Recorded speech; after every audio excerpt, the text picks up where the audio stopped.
All right, we're back. It's the SilmFilm script discussion, season 2, episode 8. We're having part 2. Yeah, that too, and stuff. And also, if you look down in the description below, you'll find a link to Myth Moot 4, which is taking place June 1st through 4th. We talked about it in the first segment of this episode, but in case you missed that, it's down there. Anyway, so. Let's journey down the. You don't be jealous. Don't. I'm so jealous. Are you kidding me? You can come. You can come. Nope.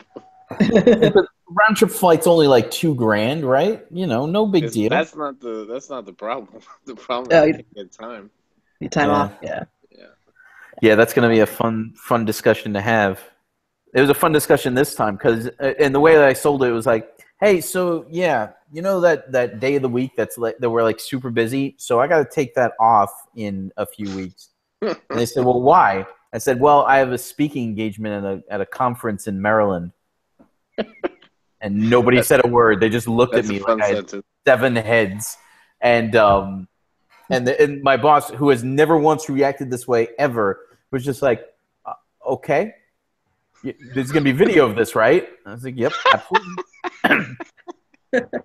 That's awesome. No. Yeah, I tend to not tell people things. So they ask me, like, what I took off for, and I'm like, traveling. And they're like, where did you... someplace to a thing. Go. And I'm like, Kentucky. They're like, what was in Kentucky, people? I don't know. The expression on his face was pretty priceless. So anyway, yeah. At my current job, I show them photos, so they're okay. They know what I'm doing. But yeah, at previous jobs, I didn't give any information. Oh, my bosses are intimately familiar with the nonsense that I get up to on the weekend.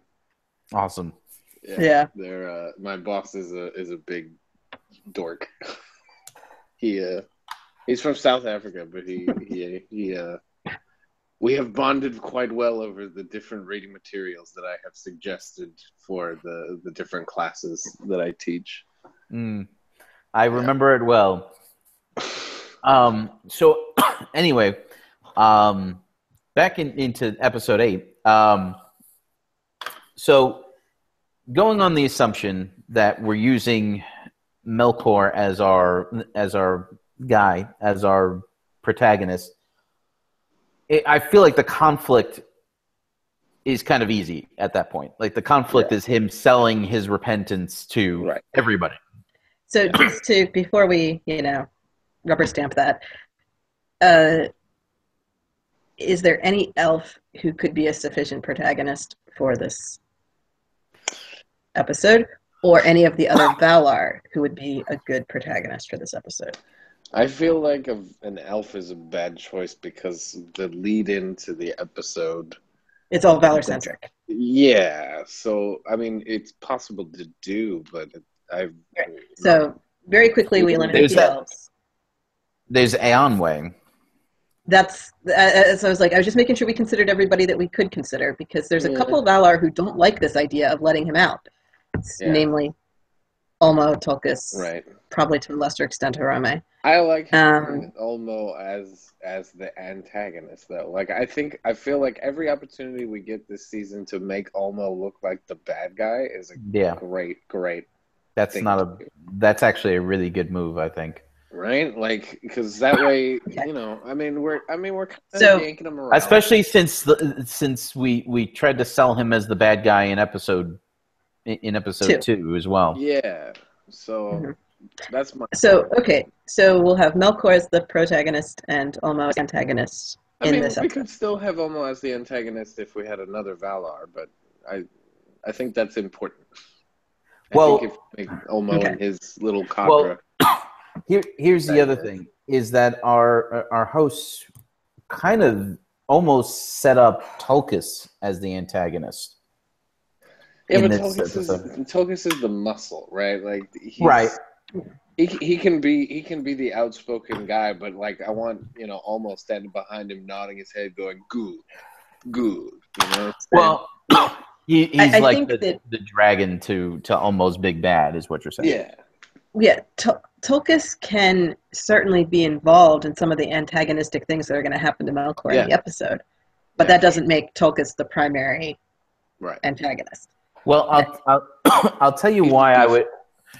The only reason why I was thinking of Tulkas, and that's that I would love for Melkor to make something almost in secret that's helpful, that's like super helpful. And Tulkas destroys it. Tulkas, thinking that it's a threat, just mangles it, and then it turns out that that he was in the wrong, and that's really gonna that's I think the most. Stand. What's that? Giant meathead. It's an umbrella stand. You giant meathead. Right. Now it could be if Ulmo goads Tulkas into it. That's. Melkor could very easily act suspicious about it, and therefore Tulkas feels very justified. Then afterwards, Tulkas has egg on his face, and Melkor says, "See, I was good all along," and now Melkor is justified. Right. It would be like the scene in one of the Indiana Jones movies where the evil Nazi guy pulls something out, and you think it's like a torture device. And then he unfolds it, and it's a coat hanger. Yeah. Well, what specifically brought this to mind is actually it's from the Justice League animated series, and absolutely, and Lex Luthor is running for president. Oh boy! Yeah, as he does. And you thought, and Brian, you thought we couldn't have anyway. So Lex Luthor is Lex Luthor is running for president, and Superman is invited to so he's built this awesome city to help with homelessness, and he's invited all these news people here. There's a bunch of kids playing in a park. And he invites Superman to this unveiling event. And during this event, Superman uses his X-ray vision, looks down underground, and notices that there is a large device with a timer counting down on it. And so he immediately goes nuts and tries to get down there to destroy it, thinking it's a bomb. And Captain Marvel or Shazam happens to also be there in kid form. And wait, Captain Marvel and not that Superman are in the same? Different Captain Marvel. Shazam, yeah, Shazam. Okay, sorry. Yeah, he's Shazam now. Confused. Originally, he was Captain Marvel, but Marvel sued them, and now he's Shazam. Okay, well, that makes more sense. The rights on the name expired, and nobody had it, and then right. Yeah, I see. So and the. Yeah. So yay, copyright law. Yay. So the two of them fight and level half the city. Oops. And Superman finally destroys the device. He overpowers Captain Marvel, destroys the device, and it turns out that it was actually a generator that was going to generate free energy for the population of the town. And it was counting down to turning on, which was supposed to be a surprise, Lex Luthor says. Of course, it's all a setup. Of course it was. It's Lex Luthor. Right. Lex Luthor is setting Superman up to look like a horrible person. Yeah. Which he did. Which worked. Yeah. And so that's what that feels perfect for that kind of dynamic, Right. Yeah. Tulkas would walk right into that trap. Oh, 100%. The question is, do we have Ulmo goad him into it? Nope. Okay. No way. Yeah, he doesn't need any goading. All Melkor has to do is create the situation that Tulkas sees, and Tulkas is like, oh no, and jumps right in without thinking, because he's Tulkas. So that being the case, what would Ulmo do to make Ulmo the main protagonist then? The antagonist? Antagonist, that's what I meant. He's going around speaking against Melkor. Basically, he's being Melkor in this situation. He's like, look, this guy. I'm not saying he's bad. I'm just saying, you know what I'm saying, right? Like. So yeah, does his conversations with Tulkas? Not necessarily just Tulkas. It's just, I mean, with everybody. I kind of feel the question is, does Ulmo have friends among the Valar? Of course he does. Like, I mean, do they like him?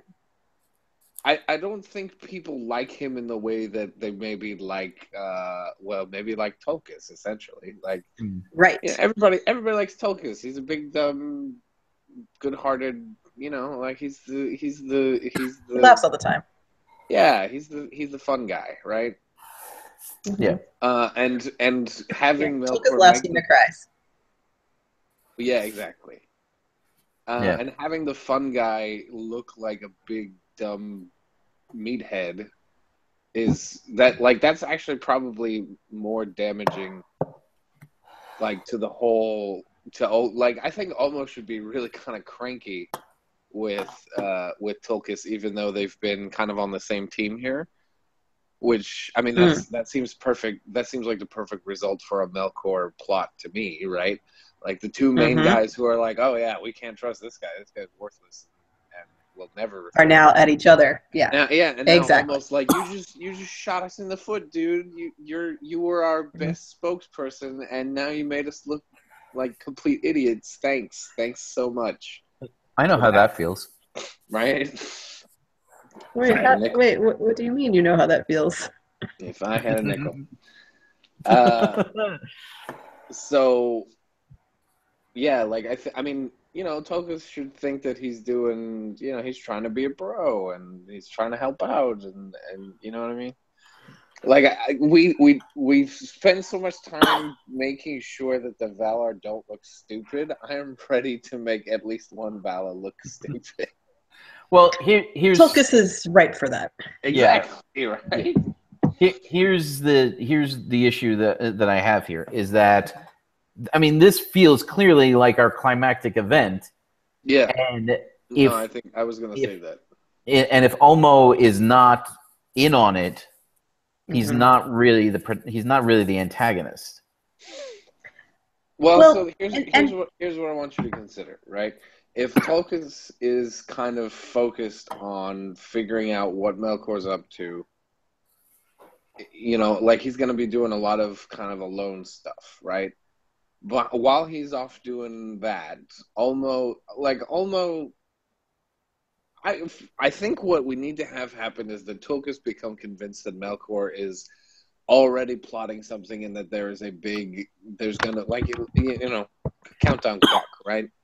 Countdown clock buried under the town, under Valmor, right? And almost like there's no way that he's like he just got out.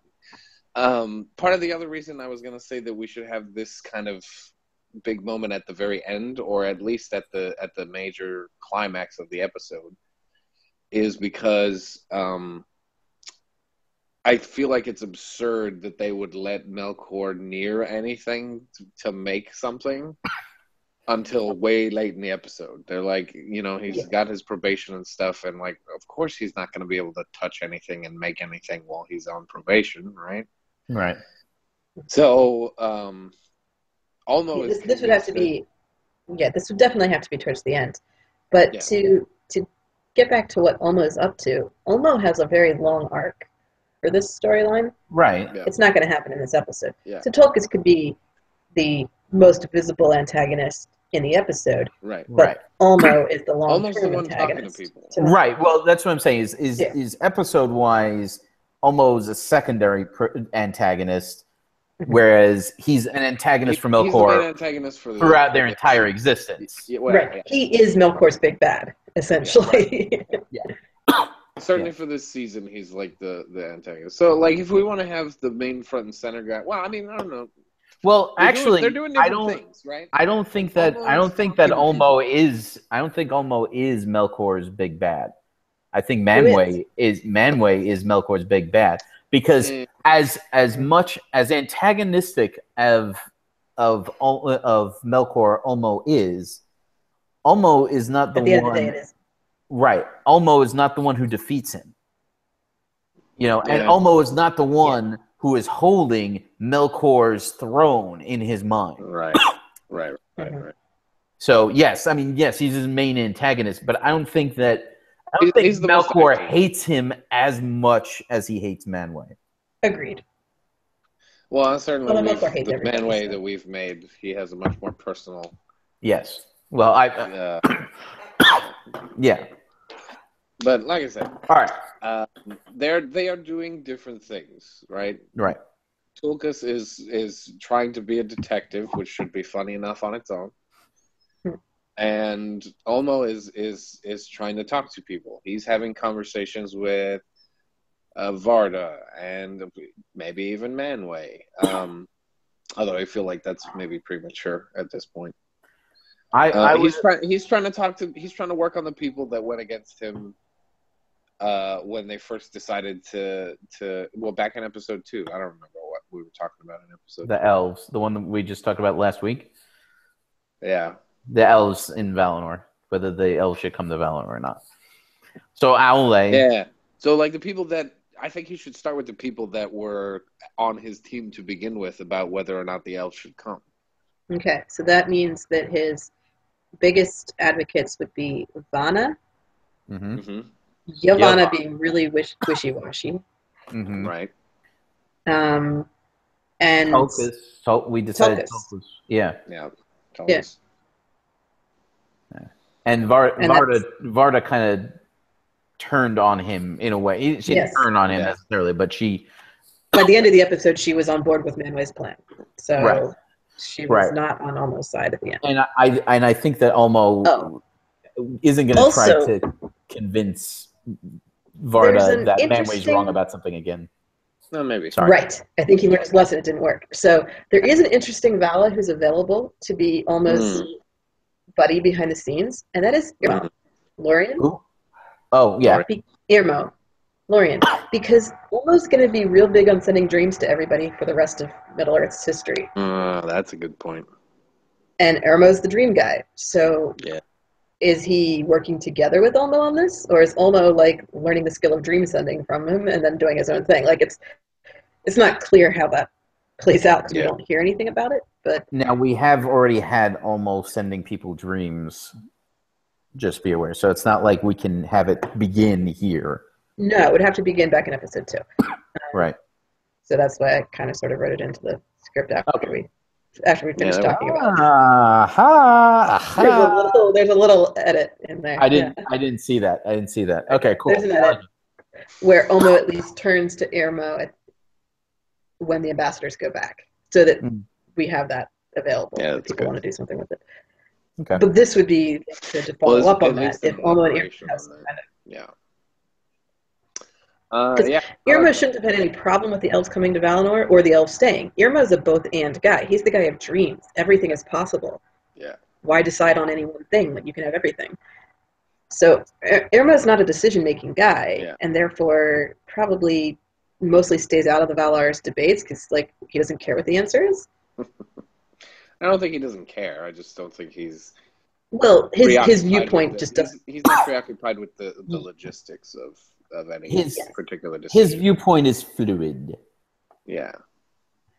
Yeah, it's just different enough that his voice wouldn't make much of a difference, maybe. Right. I don't know. I think he could be an interesting ally for Ulmo. But I don't know what we want to do with that, if anything. Well, I think in particular he's married to Yavanna, right? Am I remembering that correctly? Irmo's married to Este, the one who sleeps all the time. Oh, that's right, Este. Yeah, damn. She's sleeping. Technically, Irmo is not dreams. Technically, his name means desire. Right. But dreams and desires are fairly related. Yeah, they're well, yeah. Yeah, it's kind of easy to sell Melkor as... Because Melkor is kind of supposed to be everything guy, right? Because he's basically the Feanor of Valar. Yeah. Of Valar. So, basically everyone by the end of this season, we should basically every Valar should have a very specific beef with, like, we should be able to say, this guy disagrees with Melkor on this point, and this guy disagrees with Melkor on this point, and they all have a personal thing that would be interesting if we could do that. There are 14 of them though, so yeah, I think it's gonna be impossible to actually get everybody, but like we should at least like the big 3 or 4. We should have some variety of reasons why everyone hates him. Okay, and you know, for me, Tulkas already hates him because he already wrecked Tulkas' wedding. Yeah. Tulkas already has a personal beef against Melkor, so we've got him taken care of. And if we do something in this episode with him, Tulkas will hate him even more for making it relevant. Although I don't think Tulkas has enough pride to care, but he'll care later when it turns out that he's going to care that his relationships with the rest of the Valar have been damaged, right? Like, he's not going to care that, oh, it looks stupid. Right, he won't care about looking stupid, but he'll care that he's just been sidelined and marginalized, and his viewpoint doesn't matter anymore because and then people are like, idiot. gosh dang, we're getting really political with this. Well, I mean, it's a political. Yeah, like this is where all of our drama comes from, is when we don't have action sequences. Yeah. All right. Well, let's take a break real quick. Cards Valinor edition. And then start actually plotting this episode. Yes, we're gonna take a break real quick. We're gonna come back. We're gonna actually start to work. And so, if you like and want to share the videos, definitely like and share them. If you haven't yet, feel free to subscribe. That's all, of course, if you're watching this on YouTube in the future. If you're watching it now live, we're going to be back in a few seconds anyway, so it doesn't really matter. So, we'll see you then.